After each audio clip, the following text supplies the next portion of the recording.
Hello and good morning, everybody. Thank you for being here. As you know, we gathered together 120 days ago to kick off this legislative session, present the path to saving people money, to moving Colorado forward, investing in our schools, making our communities safer, saving people money on health care. These are issues that affect every Coloradan. And over the last 4 months, we've worked hard with our Democratic and Republican colleagues to deliver on these bold goals, and today I am so proud to stand here with our legislative leaders and members of the General Assembly to really say we've done what we've come here to do. It's no secret that one of the biggest goals of Coloradans and of mine was to save people money. I even sang about it during my State of the State with a stunning adaptation of Paul Simon's classic that went a little something like this. Just cut the tax, Max, lower the rate, Nate. You don't need to pay more, Thor. Just send your kids for free to preschool and kindergarten. That part I have to work in the tune. And we got it done, right? We got it done. Historic property tax relief. Rebate checks of $500 per person, $1,000 per couple, at least. Billions of dollars of help for people, relief for small business owners, tax credits, reducing fees, preschool, which will save families with young kids $4,300 a year. On top of that, additional investments in child care. Drivers are saving money at the pump by pushing off any fee increases, cuts in vehicle registration fees so people pay less. Nurses and technicians won't have to pay a state licensing fee. Money in their pocket. And that's just some of the ways we're saving people money. I think when it came down to it, rather than 50 ways to save you money, there are hundreds and hundreds of ways to save people money, including $500 to save people money with the tax rebate checks. And of course, with a property tax cut, that's an average of about $275 for every homeowner. These are just some of the ways we're saving people money. I want to add that there's also important policy drivers like hospital pricing transparency, pharmaceutical rebate reforms that also save people money on health care, right? So rather than, these aren't state investments, they're state policies that will reduce health care costs for every Coloradans after rent or mortgage. Health care is one of those big cost items. We have the head of our Office of Saving People Money on health care here, Diane Primavera. And we're continuing to make progress with the Colorado option, reinsurance, and many of the reforms of prior sessions to save people money on health care, expand coverage. I want to thank Senate President Fenberg, Majority Leader Escar, Majority Leader Moreno. Of course, we thank former President Garcia, who started the session as well. All of the legislators who are joining us today, thank you.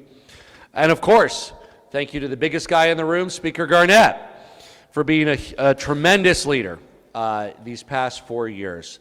And this historic session to reduce costs, to save people money, to counter the impact of inflation where it matters in people's checkbooks, to make it more affordable to live in our great state.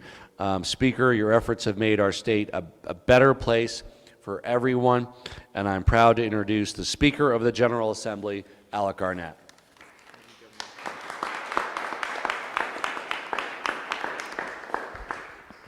Thank you, Governor, for that kind introduction, and happy birthday. Thank you. This is a very exciting day. First, I want to say on the record that I'm not in charge of the banners, but it's important that we all come together and celebrate this historic session.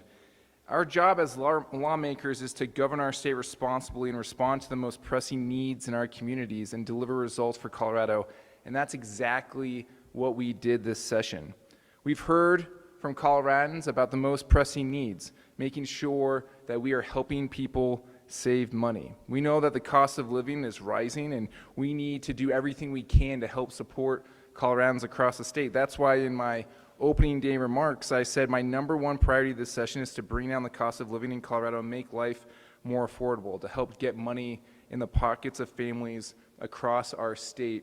And I can say without hesitation and without a doubt, that is what we did. I was proud to sponsor the law that established universal preschool, which will save families thousands and help parents get back to work. This monumental achievement will prepare our youngest learners for success and boost our economy. We reduce property taxes for homeowners, which will save families on average $274 and prevent any increase from many small businesses. Because of our work, Coloradans are going to get over $500 back in September and likely even more, which is great news for families across our state, and it's going to come at the most important time. When we add it all up, families across the state are going to be saving hundreds, if not thousands of dollars, and that is something that we said we were going to do and that we delivered on, and that is what people should expect from their elected leadership and from their government. We know housing is one of the most expensive costs facing families, and that's why we made transformational investments to build as many homes as possible to increase supply and meet the demand our communities are seeking. This will reduce the cost of housing and help people save money. Our work has and will put Colorado families first. Across the board, this legislature worked to address so many pressing needs. We invested $200 million to respond to and prevent homelessness. We directed $428 million, the largest amount ever, to increase the supply of housing, and we invested a record sum to boost access to behavioral health and mental health and help people save money on the care that they need. This work addresses big and small issues and is incredibly significant. I want to thank my caucus members behind me from the House. I want to thank Senate leadership. I want to thank Majority Leader Esgar in particular for her service and hard work on behalf of the state, President Fenberg and Majority Leader Moreno. We wouldn't have gotten to the finish line without your extraordinary leadership. This has been, I think, one of the most productive sessions that I have seen in my entire time here at the Capitol. So it was an honor to help be a small part of that, and I look forward to answering any questions that you have. With that, I want to introduce President Fenberg and again thank him for his leadership.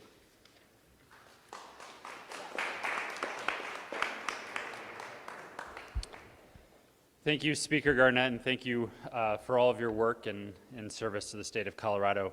It's good to see everybody. We're all probably a little groggy and tired from, well, frankly, the last 120 days, but definitely the last couple of days. But thank you for being here.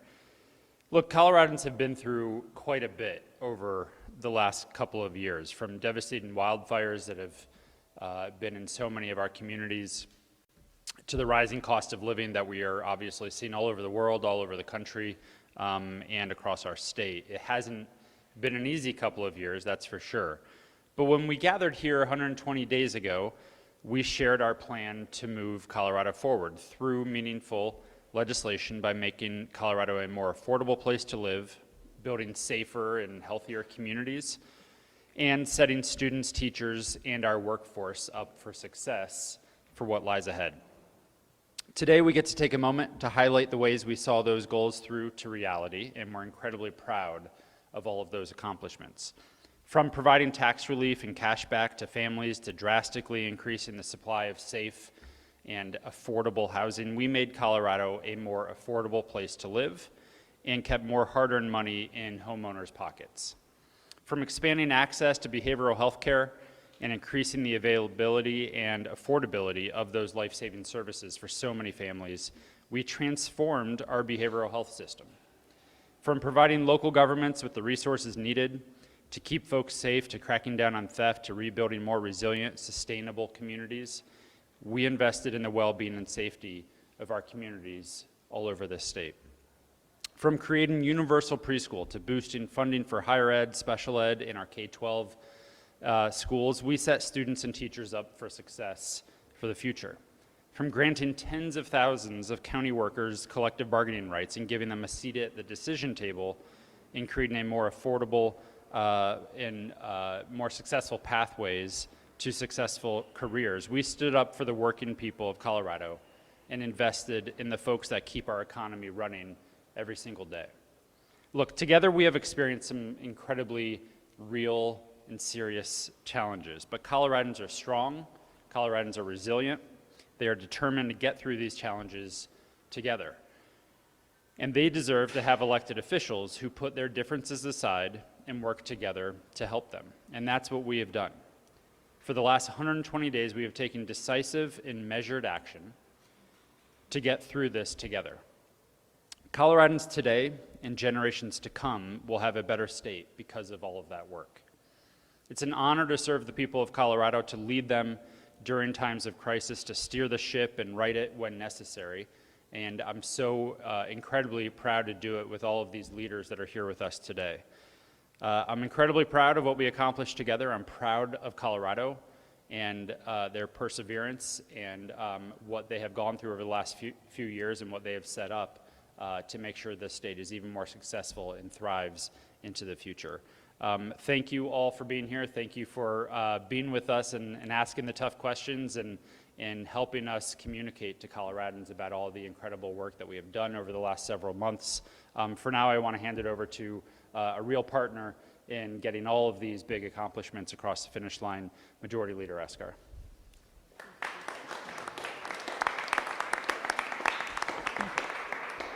Good morning, everyone. I am excited to be here, not just because our session is done, but because we actually really accomplished so many amazing things.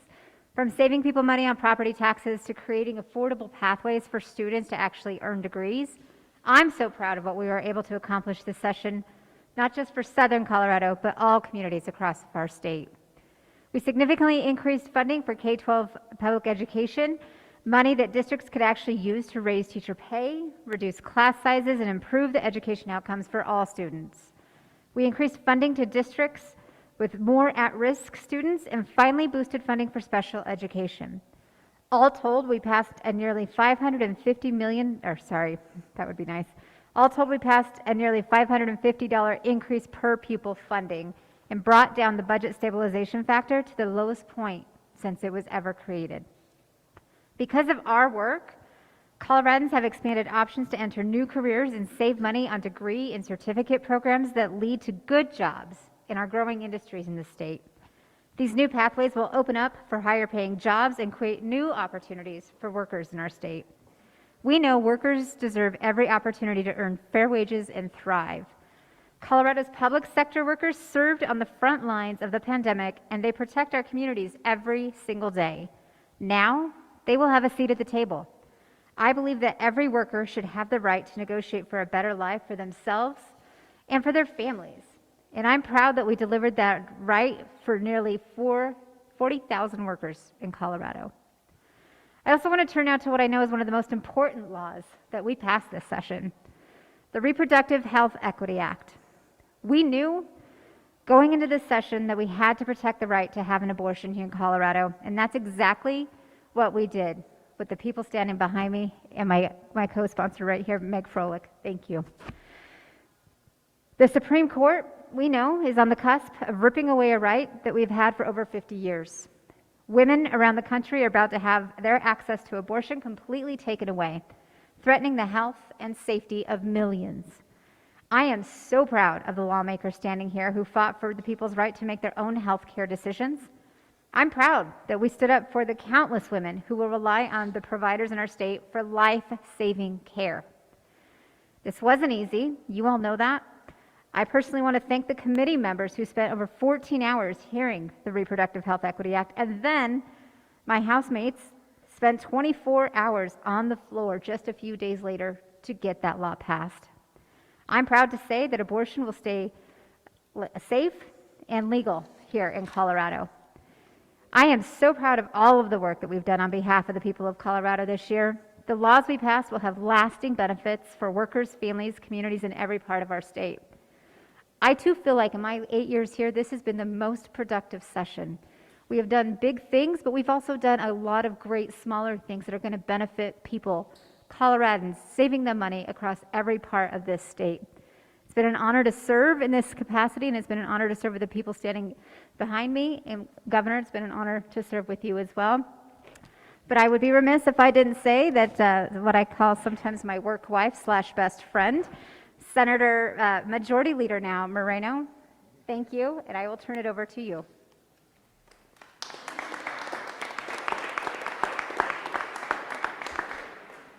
Good morning, everyone. Well, I'll start off by just first thanking Governor Polis for the leadership that you demonstrated in this legislative session in getting our state through this pandemic and through some of the worst wildfires in our state's history. Thank you so much for all of your leadership.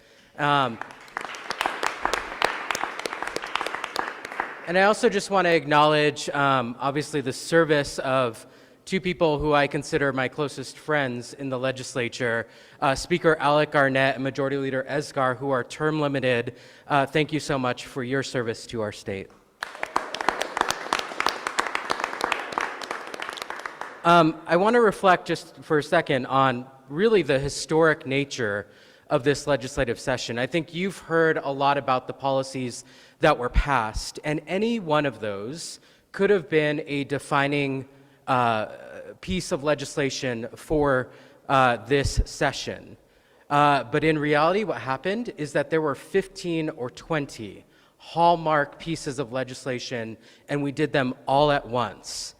We not only protected abortion access in Colorado, but we also made really critical and historic investments that we were allowed to because the federal government passed the American Rescue Plan Act, which provided us the resources that we needed to deliver for the residents of our state.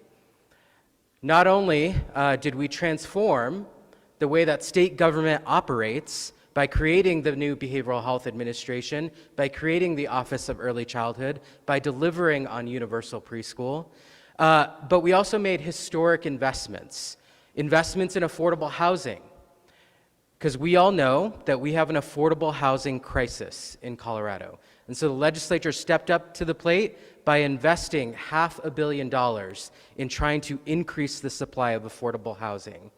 We also dedicated resources to addressing the behavioral health crisis in this state, and by also investing in substance use disorder services, by trying to make sure that the services that people need when they are experiencing a mental health crisis are actually there and available to them.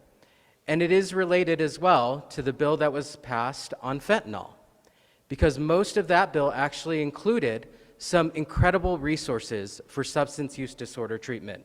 So taking a treatment approach rather than simply criminalizing the use or distribution of fentanyl, but first putting realizing that it is an addiction issue and investing in those resources that people need. Investing in homelessness, repurposing a vacant state facility to serve as a resource for people who need a place to stay for a period of time, who need substance use disorder services. We're also establishing one of those in the Denver metro area and supporting local governments in their efforts to address homelessness. So much happened in this legislative session. And I will acknowledge that 3/4 of the way through the budget process, I jumped ship. And it would have never gotten through without the amazing leadership of the chair of the Joint Budget Committee, Julie McCluskey. Thank you.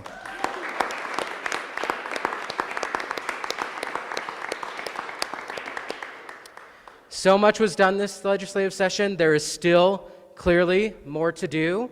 But truly, this was one of the most historic legislative sessions I've seen in my tenure at the Capitol, by investing those resources, by passing really meaningful legislation for the residents of our state.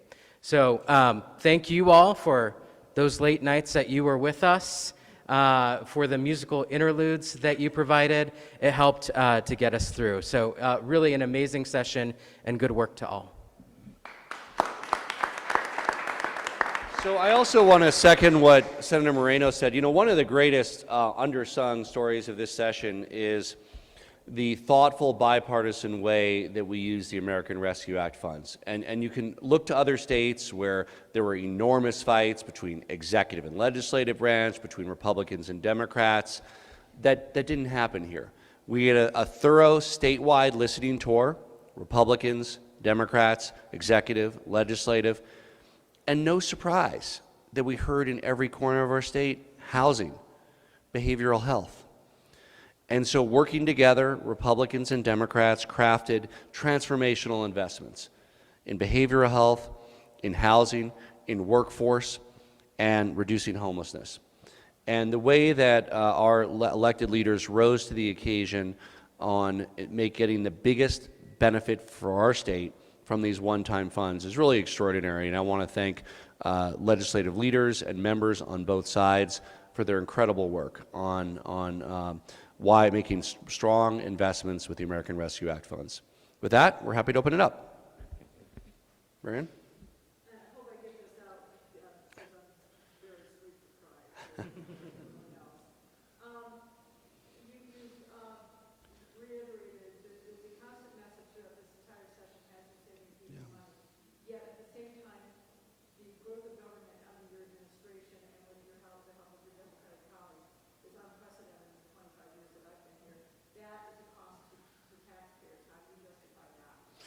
Well, we're looking at increasing the efficiency of state government across all agencies. In fact, we announced our plan to reduce the square footage of state government by over 1 million square feet.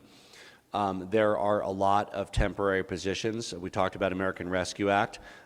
Those are funding state positions, but those will sunset with the American Rescue Act funds in 2 to 3 years. So getting more efficiency out of state government has been a big part of the value that we want to deliver to taxpayers, and that's our historic economic growth has allowed us to move up the refund of over $500 per person, $1,000 per couple, cut property taxes, we've cut the income tax twice, and we want to continue to drive efficiency in the state government to reduce costs and deliver value.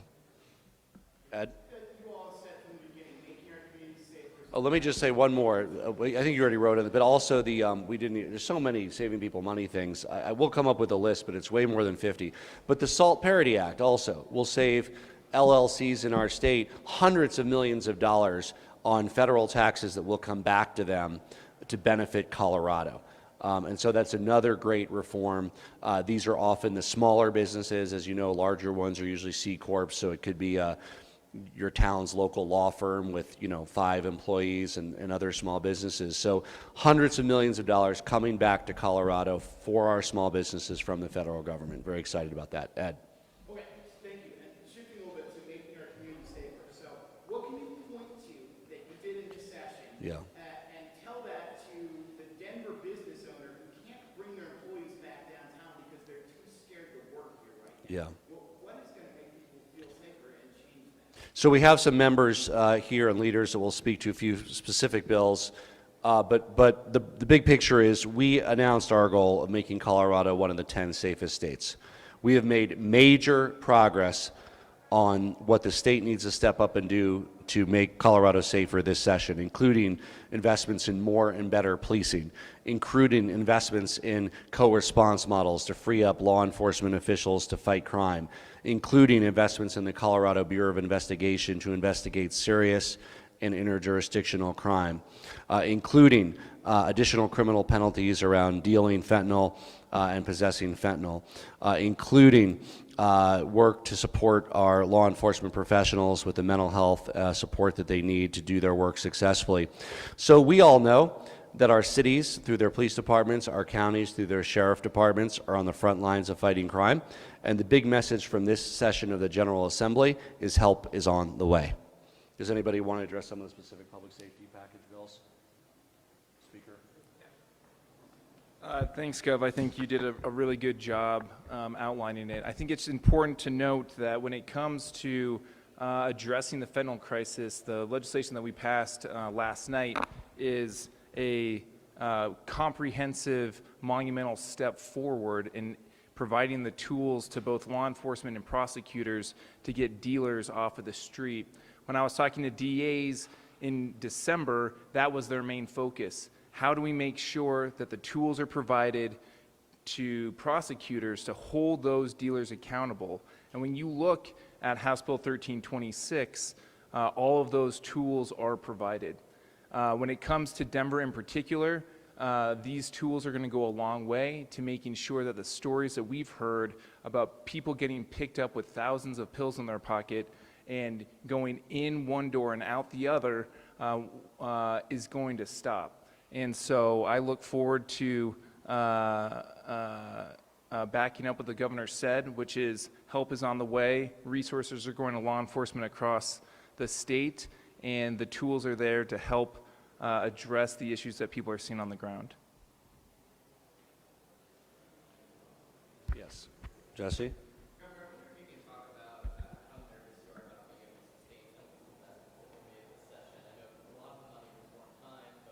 Yeah.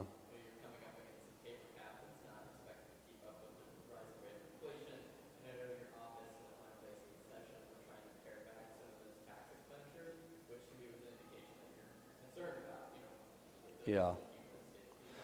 Yeah, I mean, we always want to preserve maximum fiscal flexibility for the future. That's why we did work with the legislature to kind of acknowledge that, yes, tax expenditures are expenditures, and we need to have a reasonable level that we can agree to, and we did, rather than carte blanche, which we could afford now, but would hamper the future. We also successfully worked with the legislature to be able to reevaluate many of those tax expenditures after 2 years in most cases. Again, this is important to give future fiscal flexibility to the state, and that's important. We're obviously very excited by the one-time American Rescue Act funds. When we look at transformational investments in housing, it largely goes to capital, building a house. Behavioral health, these are largely the capital investments around additional treatment facilities, the transformative change, our new behavioral health administration. So I'm confident that, and when we look at the clean air investment package, also one time, many of these will pay dividends over time, and I'll just give a small example. Within the clean air package, as you know, there's a part that goes to electric school buses. This will, once you purchase an electric school bus, it'll save the school district money for a decade or two. And so rather than have money go to diesel fuel, it can go to paying teachers and reducing class size. And so I think that there's a long, and housing people will live in for decades or half a century once it's built. So I think there's long-term benefit from these one-time investments.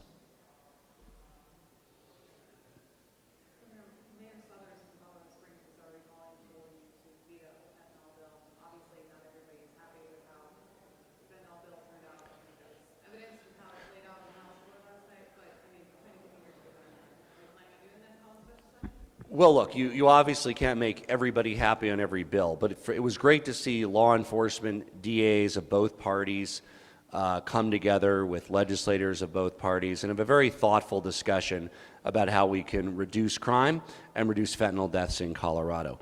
Obviously, no matter where you stand on the spectrum, and even if you believe this bill isn't perfect, obviously this bill is a big step forward. Additional criminal penalties for dealers, for possession, but just as importantly, the tools we need to save lives around detection and testing and drug treatment. And that's why this bill garnered such strong bipartisan support from community members, law enforcement, and legislators. And of course, we are open to doing even more on some of the fronts that the mayor indicated, but this bill is an enormous step forward, and we need it now to save lives. Senator Penberg, do you still support a flavored tobacco ban, and why did it fail this session? I guess, thanks for the question. Yes, I mean, I've said from the beginning I support that policy. It didn't get through because it didn't have the votes, and that's how things go at the end of session at times. But I think it's something that I hope will be a continued conversation, and especially hope it's a continued conversation at the local level and for cities and communities to do it if we're not able to do something statewide. Thank you, everybody. All right.